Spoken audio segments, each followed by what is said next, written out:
সুপ্রিয় দর্শক, আজকে একটা হাঁটু ব্যথা রোগীর চিকিৎসা নিয়ে আলোচনা করব। আজকে আমার সামনে যে পেশেন্টটা বসে আছে, ওনার দীর্ঘদিনের হাঁটু ব্যথা ছিল। হাঁটু ব্যথার অস্টিওআর্থ্রাইটিস জনিত কারণে হাঁটু ব্যথা, বয়সজনিত কারণে। তো আমরা ওনাকে অনেক ধরনের লাইফস্টাইল মডিফাই করেছি, তারপরে অনেক ধরনের ব্যায়াম দিয়েছি, এক্সারসাইজ করিয়েছি। এখন ওনাকে আল্ট্রাসাউন্ড গাইডেডের মাধ্যমে আমরা চিকিৎসা দেওয়ার চেষ্টা করছি। যে আল্ট্রাসাউন্ডের মাধ্যমে আমরা নির্ণয় করার চেষ্টা করব যে ওনার হাঁটুতে মূলত কি হয়েছে বা কিভাবে চিকিৎসা দেওয়া যায়। আল্ট্রাসাউন্ড গাইডেড আমরা ইনজেক্ট পুশ করব। দেখি,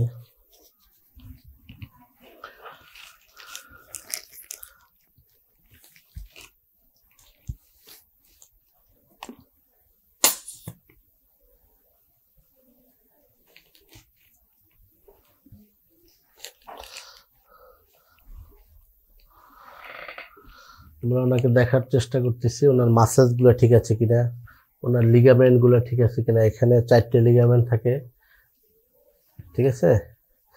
বিশেষ করে এসিএলটা বেশি লিগামেন্ট ইনজুরি হয়, অ্যান্টেরিয়র ক্রুশিয়েট লিগামেন্ট যেটা, সেটা আমরা দেখার চেষ্টা করছি লিগামেন্ট ঠিক আছে কিনা ওনার।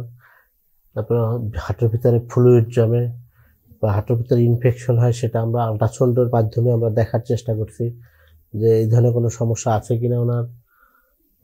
এই যে দেখা যাচ্ছে একটা সিস্ট জমার মতো দেখা যাচ্ছে।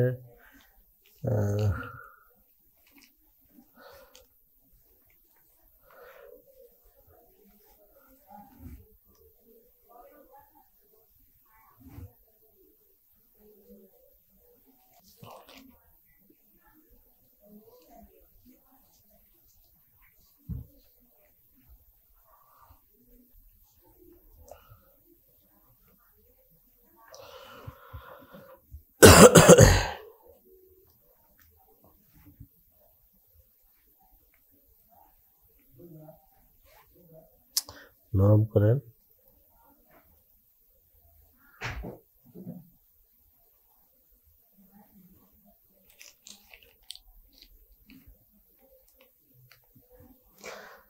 আল্ট্রাসাউন্ডের মাধ্যমে আমরা ইনজেকশন দেওয়ার চেষ্টা করছি রোগীকে।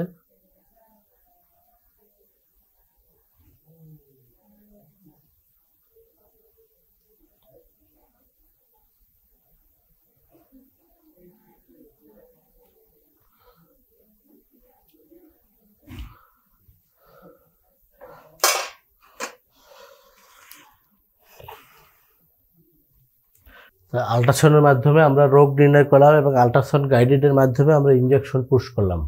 এটা একটা পিআরপি থেরাপি ইনজেকশন ছিল, যেটা ওনার শরীরের পেশেন্টের ব্লাড থেকে হোয়াইট ব্লাড সেলটাকে আলাদা করে ওনার উদাহের জায়গায় আমরা এটা দিয়ে দিয়েছি। ওনার এটা 4টে দিতে হবে। পিআরপি থেরাপিটা 4টে নিতে হয়। এটা উনি যদি লাইফস্টাইল মডিফাই করে, উনি যদি নিয়মিত এক্সারসাইজ করে, নিয়মিত যদি ব্যায়াম করে, তাহলে ইনশাল্লাহ উনি ভালো হয়ে যাবেন। ধন্যবাদ সবাইকে।